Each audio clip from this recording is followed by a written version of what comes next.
Before Sinatraa gets a chance to demolish the Dallas Fuel, I've grabbed him for an interview.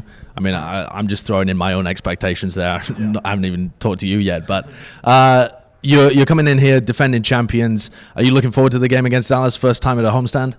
Yeah, I'm very excited. Just like Super said, we haven't played in a while, and I've been waiting for like 4 or 5 months to play Overwatch League again, so it's going to be really fun, especially in front of like a way bigger crowd than usual last year.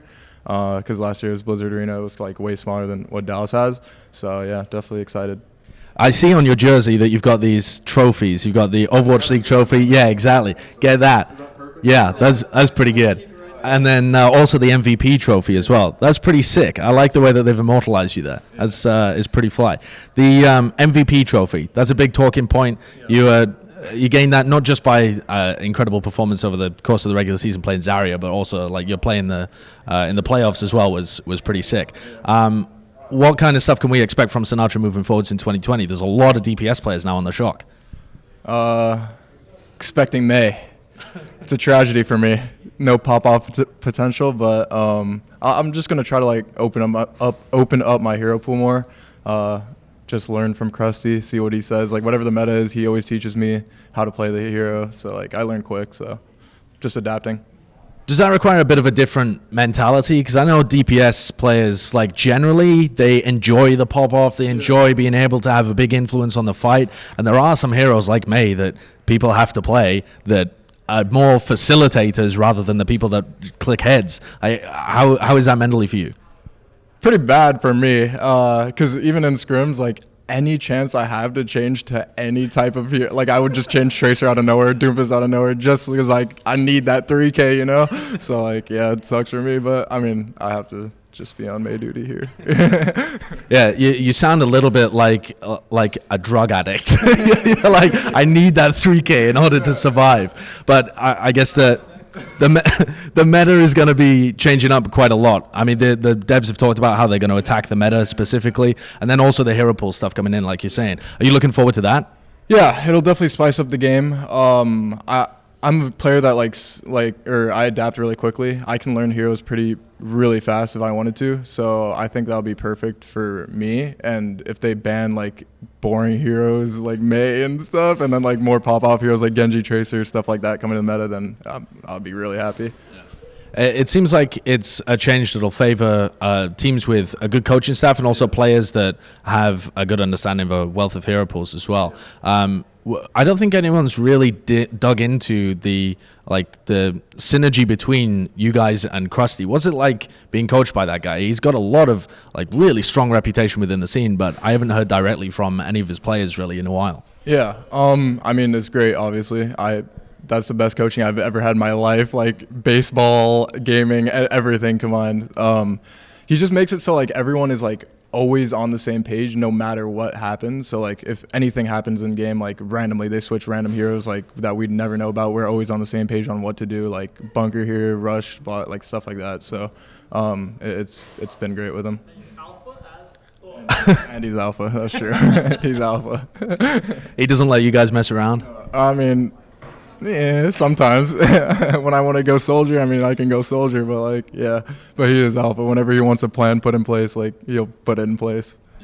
Yeah, the San Francisco Shock have been such a dominant force for the whole of last season. And I asked Super this same question, but I want to hear it from you as well. Like, how do you keep that motivation up, especially if you end up playing heroes, or even if you're on the bench? Because, I mean, there's a lot of DPS players now on the San Francisco Shock. How do you personally keep up that kind of motivation to be the absolute best that you can be at all times? Just because I know what it's like to lose. Season 1, we got fucked. We got fucked the whole time, so, and that just like, that hit me hard. Reading Reddit, just everyone saying you're fucking garbage, you know? Like that hit hard, so I never want to have that feeling ever again, so I just try my hardest to win every time, no matter what I'm doing. So that's why I became like a leader in game, because I like never want to lose again. Yeah, that's a really interesting transition as well, because you've almost got like the perfect arc, like that you couldn't have written it better, that you start out as a guy that the community is like, I don't know, like trash talking because you were really a big personality and liked to talk trash, came out of ranked into the Shock, didn't do that well, and now you've seemingly really developed into a mature leader for the team.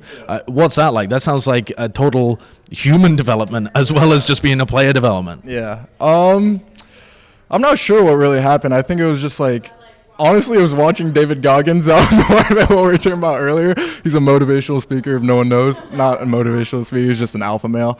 But watching a lot of him, I don't know, he just taught me a lot.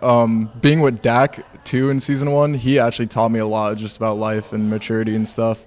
And just, like, after reading Reddit comments, watching clips of myself, it's just, like, I don't know, I don't, like, want myself to be that person anymore. So, it was, yeah. We've had the opportunity to listen into a bit of the comms, whenever they clip them out, and there's these big games where it's clear that you're calming the team down and getting them prepared for the next thing. How would you describe your role within the San Francisco Shock, though, outside of those little clips that we've seen? Like in the broader scope of the team, what would you say your role is? I wouldn't say I'm like the craziest DPS player. I think I have a lot of pop-off potential with pop-off heroes, not me. But I am definitely, I would say, a leader for the team. I like to make plans a lot and make sure everyone is listening to that plan. If no one's listening to that plan, I'll make sure the next fight everyone has to listen to my plan because, I don't know, I've been getting taught like how to be a leader and stuff like that. So, yeah. Does that mean that you're kind of more valuable than your skill at this point for the San Francisco Shock? And there's a lot of DPS players on the team. What do you anticipate over the course of 2020 kind of the rotation being with the Shock?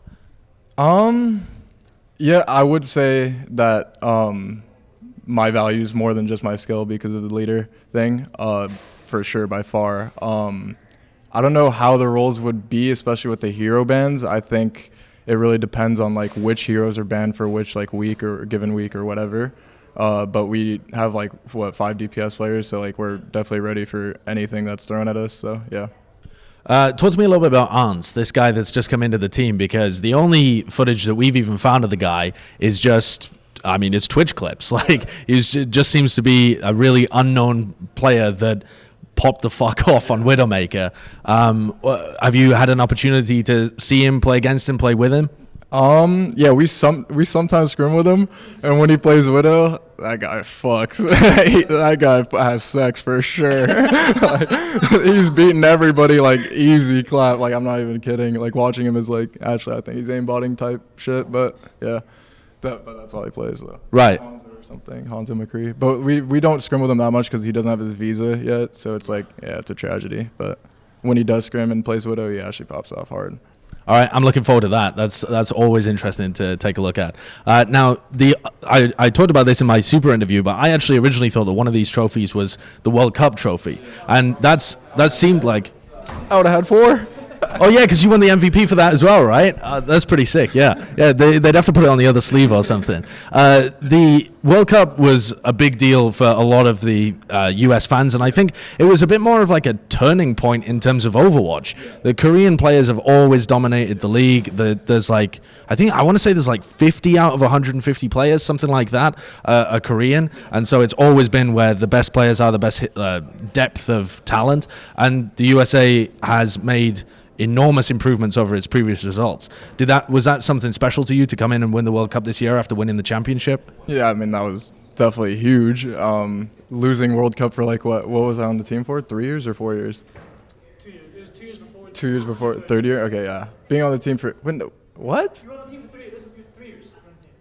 This one? Yeah, because I think it was 2017, 2018, 2019. Yeah, because it's 2019 last year. It's 2020 now.